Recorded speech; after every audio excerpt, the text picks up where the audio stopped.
This is the same officer's manual that I've been using, and this one is from 1911 to 1917, so it's after the Civil War. So when we talk about what we read in this book, we have to remember that Lincoln basically changed the structure of our government, and he did that by adding in the 14th Amendment to the Constitution, which I believe actually violates the ideas of the Constitution.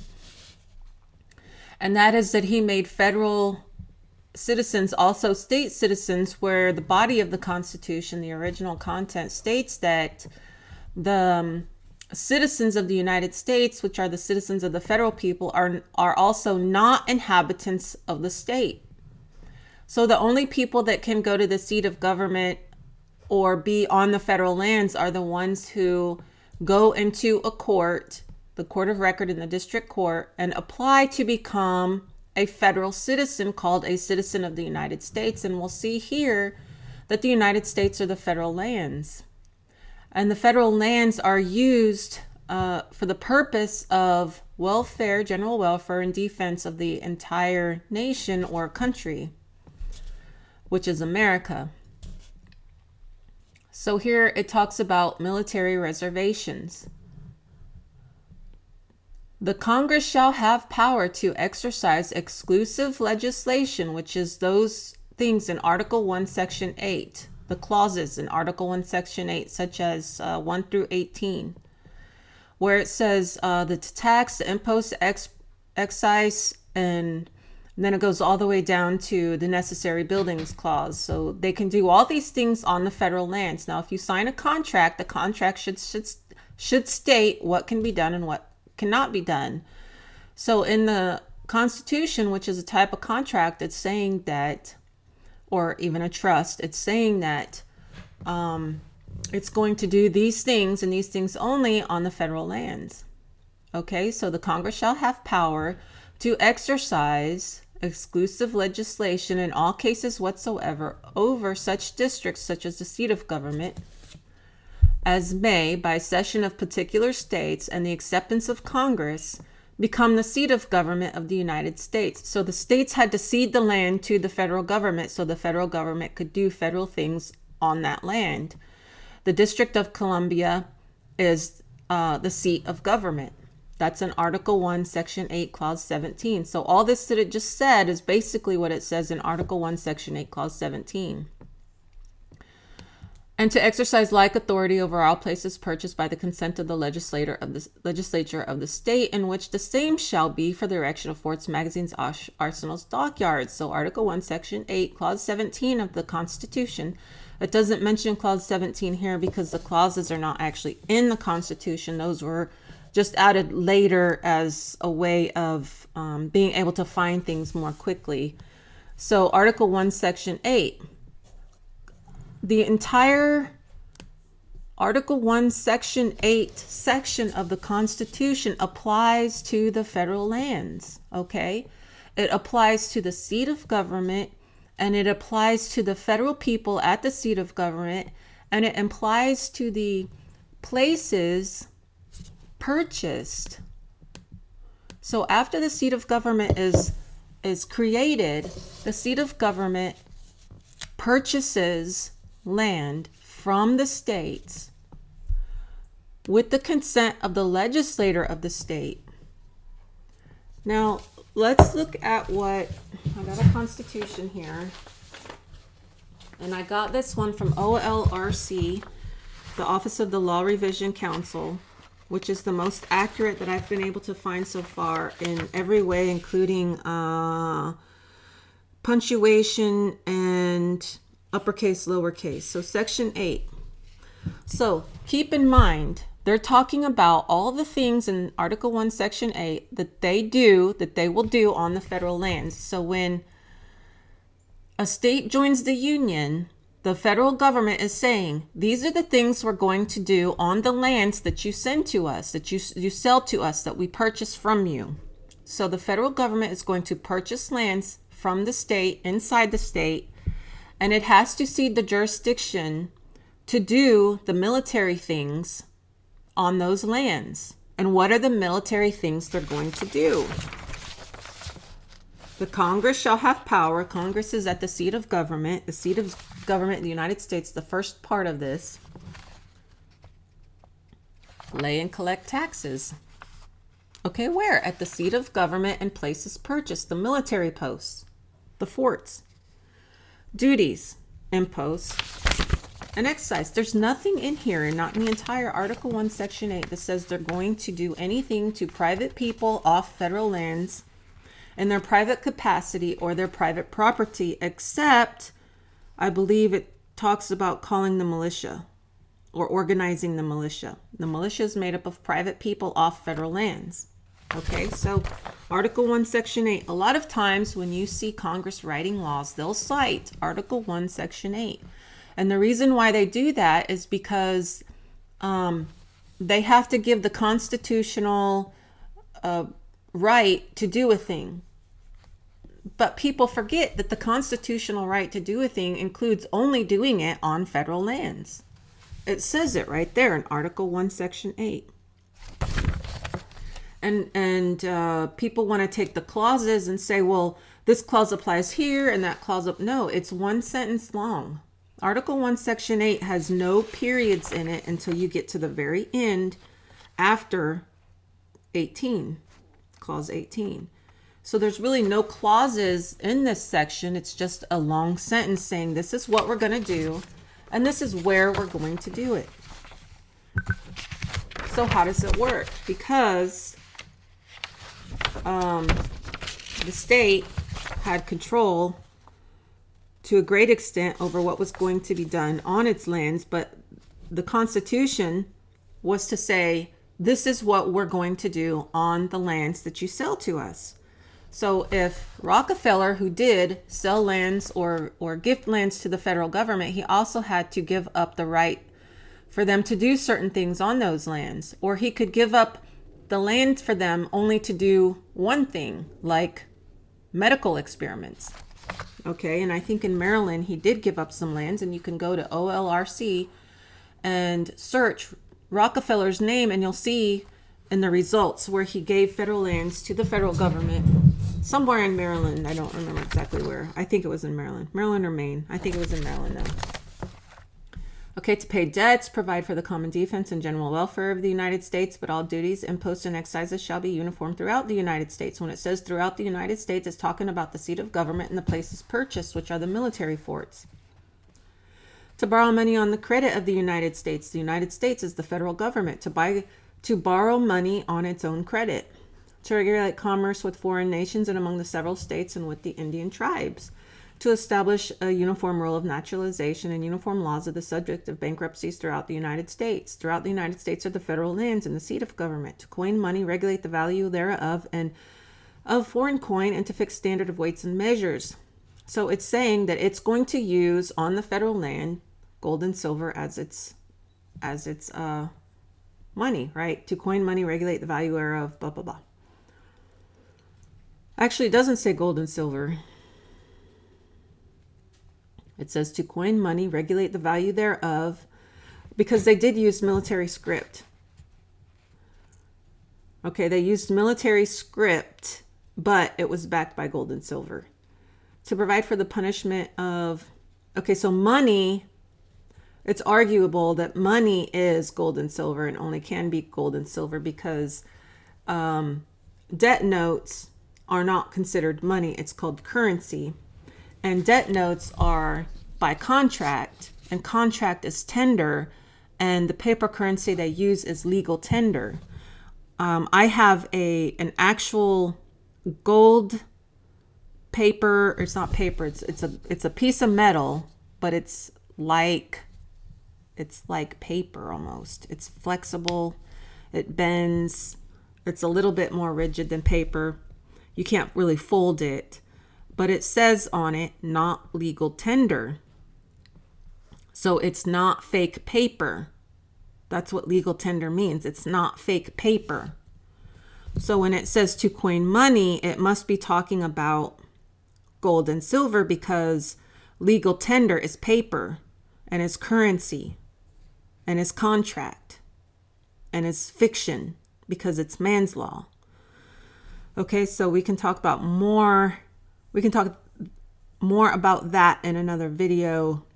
To provide for the punishment, counterfeiting the securities and current coin of the United States, to establish post offices and post roads. Now it says post offices and post roads is talking about on post, on the military post. Throughout all the federal writings that I can find, it refers to military lands in many different ways. Posts are one of the many ways. They're also considered islands, enclaves, areas, lands, in general, just lands, even though they're only talking about federal lands. So when it says these are the law of the lands, it's talking about the lands that they purchase and the seat of government. Okay, to promote the progress of science and useful arts by securing for limited times. So this is when someone in the military comes up with something really cool that they can secure their right to it. So they're saying that any officer who comes up with some discovery or invention or what have you, that the federal government will guarantee its right to those inventions. Okay, and this is related to something called the American Philosophical Society, and it's been around since the 1700s, before the Constitution was written. Okay, to constitute tribunals inferior to the Supreme Court. Okay, because they need to be able to have military tribunals to settle small disputes, right? So these are the lower courts instituted by Congress. It's not a tax court for people who are private citizens to go into to argue and dispute whether or not they have to pay a federal tax. Those issues are by contract. So again, we're back to tender and legal tender, which are fictional contracts used as currency, because those fictional contracts are currency. They're legal tender. Contracts are legal tender. So define and punish piracies and felonies committed on the high seas and offenses against the law of nations. The law of nations also is called the natural law. Okay, so anytime someone clogs up the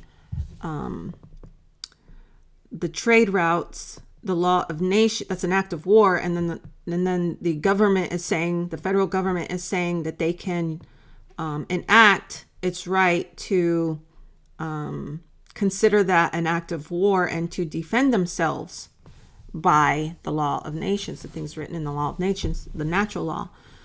So declare war, grant letters of marque and reprisal. So all these things that you think that they're allowed to do off federal lands, they're not. They're supposed to do it on federal lands, and they're supposed to do it for the benefit of the American citizens.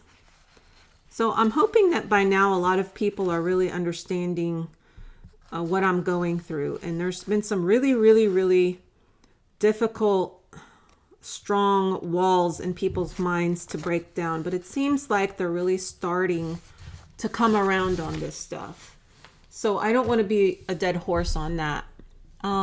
Let's move on in the book. So under this section of the Constitution, the exclusive jurisdiction of the United States for legislation implies jurisdiction exists over all military reservations which have been purchased with the consent of the state. So I wouldn't say it implies that. I would say it states that as a matter of fact. This is also the case where the United States has reserved exclusive jurisdiction over a reservation previously established in the Act of Admission of a State. So in Article 1, Section 8, the entire section applies on the federal lands. Again, Lincoln has tried to change that, and the progressives have tried to change that. They've done that by taking over the colleges and universities and bringing their progressive ideas into them and having their progressive ideas expanded through their textbooks and the requirement of the college to use progressive writings only as their textbooks, and so on and so forth. Rockefeller, for example, required the colleges and universities, when they accepted his donations, to institute the requirement to have a license to practice medicine. So all doctors have to have a license to practice medicine. But that's by contract. That's not a federal law. It's not a requirement. It's not even a state law. Even though it appears as though it's a state license, it's really not, because the federal government has created states inside the state. A number of our military reservations, however, have been acquired in other ways because, okay, there's no jurisdiction on federal lands acquired in any other way outside the Constitution. So if someone like Rockefeller donates federal lands or donates lands to the federal government and cedes jurisdiction over those lands to the federal government, those lands, because they're not donated by the state and the jurisdiction was not ceded by the states, the federal government has no authority to use those lands to force people into contracts. So, for example, the Federal Reserve banks, the state could not cede the lands to the federal government for purposes outside the Constitution because it wasn't voted on by the people. So if it's not voted on by the people, and the Constitution had to be voted on by the people, and the Constitution was voted on by the people based on what the Constitution says, then when the federal government does something outside the Constitution, it's acting without authority. Even if it has lands where someone ceded all the jurisdiction is power and authority. So if Rockefeller gave lands to the federal government and ceded jurisdiction, it doesn't come with any authority other than for the federal government to use the lands. So if I went and bought lands and I'm just a regular person, I'm not the state, and I have no authority to cede more than what I have, I'm just a regular person doing regular things on my regular piece of land, and I give it to the federal government, it doesn't come with more than what I have to give it. So if I don't have the power to make law for you off my land because I'm not a state, then I cede that land to the federal government as well as the jurisdiction over it. The federal government doesn't acquire some additional power that I didn't have in the first place to give to it. Okay, so that I hope that's not difficult to understand. Sometimes things are difficult to understand when it's the first time you're hearing it. So it says, this is also the case where the United States has reserved exclusive jurisdiction over a reservation. I'm not there. Let's see. A number of our military reservations, however, have been acquired in other ways. Where this has been the case, the states have generally ceded jurisdiction to the United States over the land comprised in the reservation. Okay, so the state still has to cede the jurisdiction over those lands. So if the federal government buys lands from Rockefeller, then the federal government still has to come back to the state and ask for jurisdiction. So it says generally jurisdiction is ceded by the state. So generally, that means not always. The sessions of jurisdiction differ in their terms and in their extent of the jurisdiction reserved by the state. In some cases, okay, so the jurisdiction reserved by the state. So there are some things not mentioned in the Constitution that the state did not cede to the federal government, such as the right to go onto the federal lands. So Fort Leavenworth in Kansas is one such place where Kansas did not cede 100% power and authority over lands, regardless of what the Constitution says. It kept some jurisdiction for itself. So the state, Kansas, can go onto the federal lands and serve subpoenas. They can maybe take some of the lands back. They can, build something on the federal lands. Whereas in other states, they didn't retain the right to do those things on the federal lands. They just ceded the lands and ceded all the jurisdiction. And so the federal government has complete jurisdiction over those lands. In some cases, exclusive jurisdiction is granted, meaning, okay, you could just do whatever you want. In others, the right to serve criminal and civil processes currently with the United States is reserved. And here we'll look at this again. As in Kansas, the right to tax railroads and corporations on the federal lands is reserved. And finally, there have been cases where general concurrent jurisdiction with that of the United States has been reserved. So concurrent jurisdiction means I can do on the military post anything that you can do on the military post, and that's the state telling the federal government. Where this is the case, it has been held that the cession of jurisdiction was of no value to the United States. Of course, other reservations situated in the territories, the jurisdiction of the United States is paramount.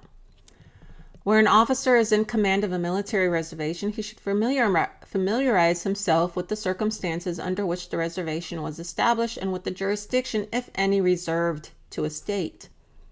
So he's saying the commanding officer of any military post needs to be aware of what jurisdiction he has and what jurisdiction he doesn't have, and what jurisdiction the state retained for itself over those federal lands. So if the state comes in and says, well, when we joined the Union, we reserved the right to take back those lands, then they can do so, and the commanding officer has to acknowledge that and understand that. It may just be the right to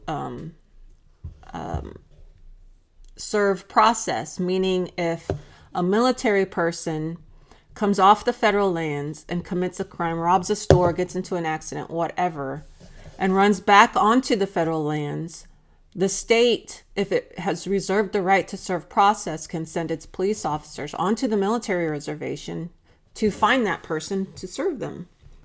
Or it could be just for any other thing, like unpaid taxes or whatever. So the military person cannot hide on the military lands if it commits a crime in the state. And that's because military people are not citizens of the state. They are citizens of the federal government. They are citizens of the United States. When they join the military, they become citizens of the United States, or a citizen of the United States. And what does it say in the Constitution? To be a representative, you have to be 7 years a citizen of the United States. And to be a senator, you have to be 9 years a citizen of the United States. And to be the president, you have to have had 14 years a citizen of the United States. That tells me that you have to have 7, 9, or 14 years of military background before you can go to the seat of government. And that's just the simplest way I can look at it and explain it. This may be done by consulting the post history. Okay, easy. Which should be kept at every post, or by consulting the laws of the state in which the post is situated, or by examining a book published by the War Department entitled Military Reservations, National Parks, National Military Parks, and National Cemeteries. These are also kept nowadays at, I think, GSA, General Services Administration. But if you ask for it, they won't give it to you. I've asked probably 10 times and they won't give them to me. But somebody did find them in a library and sent them to me. So all unauthorized persons coming on a military reservation are trespassers because they're unauthorized and may be removed. Because remember, I've told you the fence around the military post, the barbed wire at the top points out. It's to keep you out. It's not to keep the military in, it's to keep you out. May be removed by military force if need be, but the use of force should be no greater than is required to effect the removal. Attention is invited in this connection to paragraph 212 AR 10, that's Army regulation. A post commander can, in his discretion, exclude all persons other than those belonging to his post from his post and reservation grounds, but should he admit everybody except one individual against whom no charge of wrongdoing existed, such action would be considered an abuse of discretion on the part of the commander. Whoever shall go upon any military reservation, army post, fort, or arsenal for any purpose prohibited by law or military regulation made in pursuance of law, or whoever shall re-enter or be found within any such reservation, post, forts, or arsenal, because they're called many different things, after having been removed therefrom or ordered not to re-enter by any officer or person in command or charge thereof, shall be fined not more than $500 or imprisoned not more than 6 months, or both. The unlawful cutting or injury of trees on a government reservation is made penal by United States statutes, where On a military reservation, persons are found injuring or cutting trees. They should be put off the reservation, and the department commander notified and furnished with such data as may be obtainable as to the identity of the alleged culprits and with the evidence against them. So if you commit a crime on the federal lands, they're going to come off and they're going to find you. Where it is found that damage has been done and the perpetrators not caught in the act, every effort should be made to obtain evidence in the case. And the department commander notified the removal or felled or fallen trees or grass, etc., cut on a reservation by an unauthorized person is larceny, and the offender may be punished under the statute. The removal or exportation may be technical, but as the placing of the wood or hay upon a wagon. In cases of this kind, the nearest representative of the U.S. Department of Justice should be notified and furnished with the evidence secured, because the Department of Justice is only supposed to administer the laws of the United States, the federal lands, the federal people in the federal lands, or anyone who commits a crime on federal lands. And that does not include civilians off federal lands, unless, of course, a civilian attacks a military person. But military persons are supposed to be on federal lands. Of course, when trespassers are put off a reservation, they should not be allowed to take with them any property of the United States. Squatters and other trespassers and intruders may and should be expelled by military force if necessary from a military reservation. But persons, because that's why the barbed wire faces out. You're not allowed on there. You can't just go around walking on a military post and do whatever you want if you're not in the military or you're not invited onto the post. So persons, when they have been suffered to own or occupy buildings on a reservation. So sometimes when these reservations, which are the lands, sold to the federal government for federal purposes, sometimes there are private properties already on these lands, and the people refuse to give the property up. They still own the property. Okay, so I believe one such case is in Fort Leavenworth, where there's a farm where the farmers have allodial title over the property and the federal government cannot kick them off the federal lands. But they don't pay state taxes, or at least they shouldn't have to. They should only pay federal taxes. So if not removed after due notice, the same should be removed by the military. Material abandoned on a reservation by a trespasser on vacating may be lawfully utilized by the commander for completing roads, walks, etc. Okay, so there you have it. The federal government has power and authority on federal lands, not off. There is no federal taxes, such as listed in Article 1, Section 8, on private people in their private capacity by the federal government in any constitutional way, shape, or form. Those taxes only apply to the federal people receiving federal money. The taxes that we pay are through Title 26 and is a contract. It's a contract with an instrumentality, which is the Federal Reserve Bank, which, so it's like Jekyll and Hyde. They're the same person, right? The IRS is just the IRS.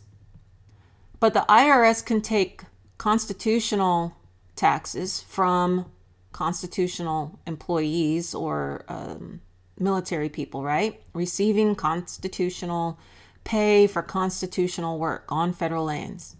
Federal government pays them and they tax the pay.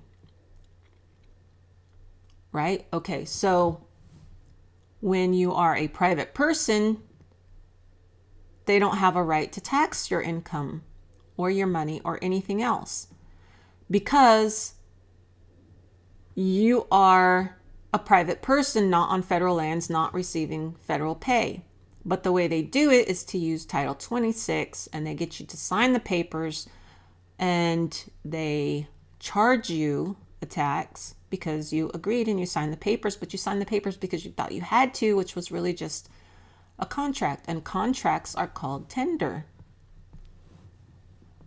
Okay, tender is a contract, and contracts are also legal because legal is not necessarily law. It's a paper or an agreement between one man and another man, or several men and several other men. And so it's legal tender. It's a legal contract. Paper money is a legal contract, and the forms you sign are legal contracts, which are legal tender. Okay, so when you sign the contracts, you're agreeing to legal tender, which is currency. Papers are currency. Whatever's current, whatever their form they're using is current, it's called currency, the currency of the federal form, which is tender. And it's a legal agreement. It's a contract. So paper money is a legal agreement by contract. Legal tender. Fiction. It's all fiction. Okay, so any pretend power that they try to have off federal land is all fiction. Nobody owes the federal government a tax. Nobody is required to use direct deposit unless they're receiving federal checks. Because the federal direct deposit law is a law of and for the United States and the federal people on the federal lands. That's the United States, the federal people on the federal lands. Okay, so this is section 2 of the officer's book, the officer's manual from 1911, 1917 officer's manual. It's a book I found online. I was intentionally looking for an officer's manual because I knew what they said because I was in the military.